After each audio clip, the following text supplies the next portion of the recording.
You asked, and today we answer your top 5 questions about square foot gardening. Come on, let's go.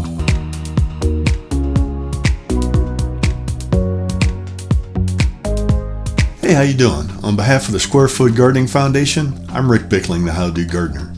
Well, let's jump right into it. Here are the 5 most frequently asked questions about square foot gardening and our answers.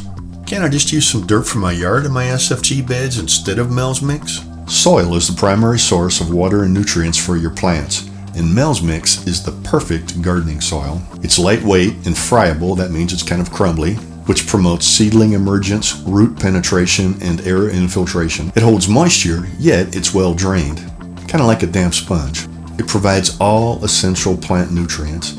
It retains these nutrients and keeps them from washing away, and it's the perfect neutral soil pH level to make these stored nutrients readily available to your plants. Another important reason not to just dig up some dirt from the backyard and chuck that in your square foot garden is that you don't know what's in it. Even with a soil analysis test, you can still spend years trying to amend it properly. Start with the perfect garden soil. Mel's Mix. Do I have to use vermiculite? Doesn't it contain asbestos? Vermiculite itself is safe to use. Any health and safety concerns you may have heard about are associated with a single vermiculite deposit where asbestos minerals developed alongside the vermiculite. When the vermiculite was mined, some asbestos contaminated the vermiculite. This mine, located in Libby, Montana, was closed in 1990. Today, horticultural grade vermiculite is certified asbestos-free. Do I have to use peat moss? I heard we're running out of it. While it's true that peat moss has been over-harvested in many parts of the world without any plans for restoration, peat moss harvested in Canada, which supplies 80% of North America's peat moss, is now being done in a sustainable manner. Canada contains 294 million acres, or approximately 25% of the entire world's peat lands. The total amount of peat moss harvested every year from Canadian peat bogs is 60 times less than the total annual accumulation of new peat moss in these bogs. Why should I use a grid on my square foot garden? This grid is what makes it possible to achieve such amazing results. But why? Imagine pulling into your local grocery store, looking for a place to park, and there being no lines painted in the parking lot. Would you play chess without squares on the board?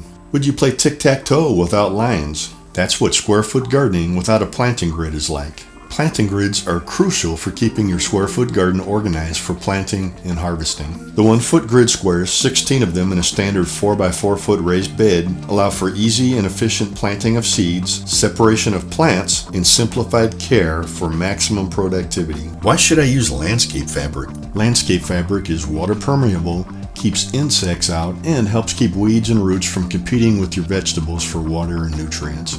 Now you may have noticed a familiar theme in all of these questions. Do I have to use some specific component of square foot gardening? Here at the Square Foot Gardening Foundation, we believe everyone should be able to enjoy fresh harvested produce. Can you grow your own produce without using the square foot gardening method or one of its components? Of course. For example, if you don't have access to vermiculite or peat moss, just use compost. If you once had a traumatic experience with landscape fabric, just skip it. But every component of the square foot gardening method is used for a very specific reason and is continuously being tested and evaluated against possible alternatives. After more than 40 years of experience with outstanding results, these components, when used together, really do make gardening fun, simple, and easy to understand and create. Visit our website at squarefootgardening.org.